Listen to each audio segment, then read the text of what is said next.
Si kila mtu aliyekuja na lugha tamu na maneno mazuri ana nia njema. Watu wengi wenye nia mbaya hutumia maneno mazuri, maneno matamu ya kiulaghai ili kutangaza bidhaa zao, kutangaza agenda zao, ili kufika kwenye malengo yao au kufikia malengo yao mabaya. Sisi Waislamu tumeligundua hili katika nchi hii, kwamba mara nyingi wanapoingia watawala Waislamu, basi Wakristo wanakuwa hawana raha na uongozi wa yule Muislamu. Historia hiyo iko hivyo. Wanafanya mambo mengi sana, na kusudia viongozi wao wanafanya mambo mengi sana ya kuhakikisha wanamtoa katika njia ili kupitisha malengo yao. Lakini wakizungumza wazi, Waislamu nyinyi mtushtuka. Kwa hiyo wanatumia njia nyingine ya mbali ili kuwalaghai. Sasa ni wajibu juu yetu sisi kutumia mimbari kama hizi kuwatanabahisha Waislamu wenzetu kwamba tusikubali kuingizwa katika mambo haya. Tusikubali kuingizwa kwenye mitego hii. Leo maaskofu na mapadri, wanaharakati mbalimbali wanaodai haki za binadamu, wanahabari wa nje na ndani, wanasiasa, wanatumika katika kusukuma upande wa kuzitingisha serikali au watawala wale Waislamu. Wanashirikiana katika hilo, na sisi tunalijua hili. Na kauli yao sasa hivi waliokuja nao mwaka huu au kipindi hiki cha utawala huu ni madai ya haki, kwa sababu watu wanatekwa. Nataka niwaulize maswali mimi, maaskofu, mapadre, wachungaji, wanasiasa na wanaharakati na waandishi wa habari na raia wa kawaida tu, katika utawala wa awamu ya 5 hakukuwa na watu waliotekwa?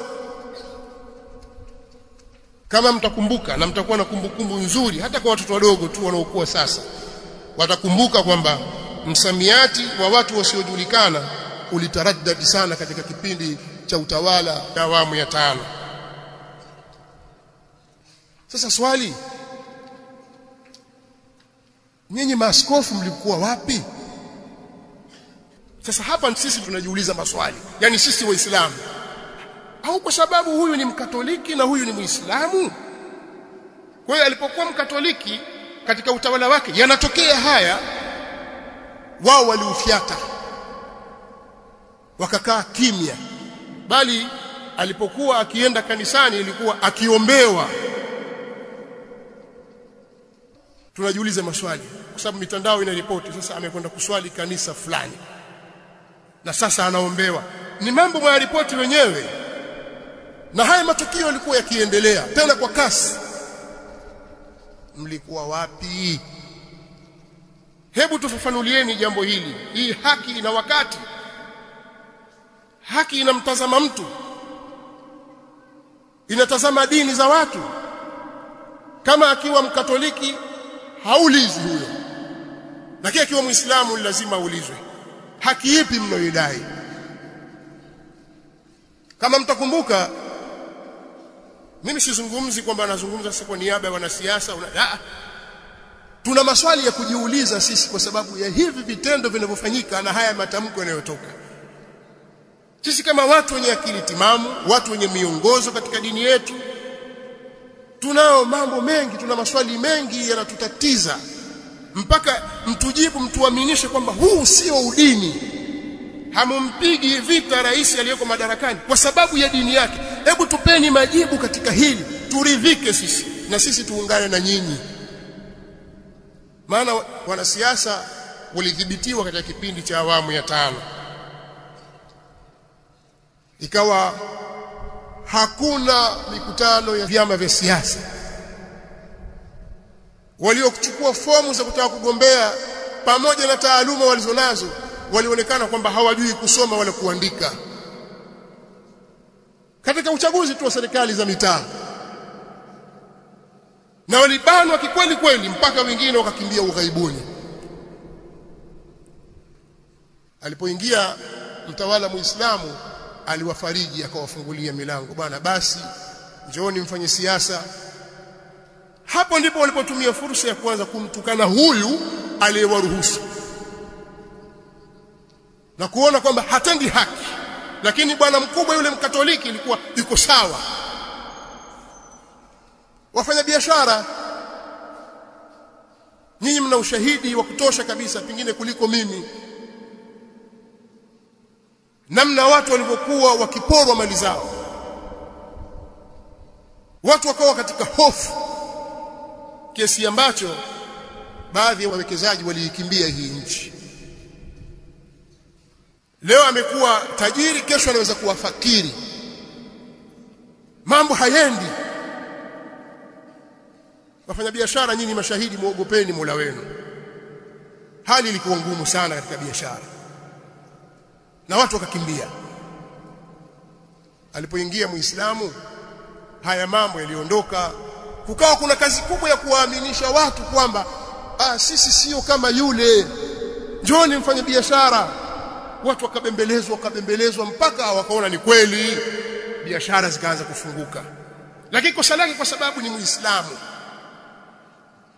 Haya yote aliyoyafanya huyu anayeongoza nchi sasa hivi yakawa hayaonekani. Ndipo wakalipuka hawa watu kutoka kanisani kwenye madhabahu huko wakidai haki. Haki ipi? Mlikuwa wapi? Wakatokea wanahabari na wachambuzi wa mambo ya kiuchumi, mambo ya kisiasa, wakaja wakadai haki. Mlikuwa wapi? Wanasiasa hawakubaki nyuma, waandamanaji, raia wa kawaida nao hawakubaki nyuma, wakiwa wanadai haki.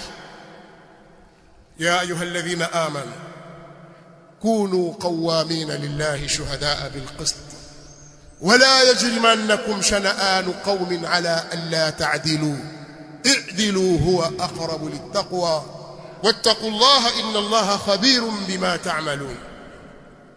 Allah subhanahu wa ta'ala katika suratul Maida sura ya 5 aya ya 8 anatuambia, enyi mlioamini nyinyi, waumini nyinyi, kuweni wasimamizi madhubuti kwa ajili ya Allah kwa kutoa ushahidi wa haki, wala kuchukiana na watu kusiwapelekeeni nyinyi kutofanya uadilifu.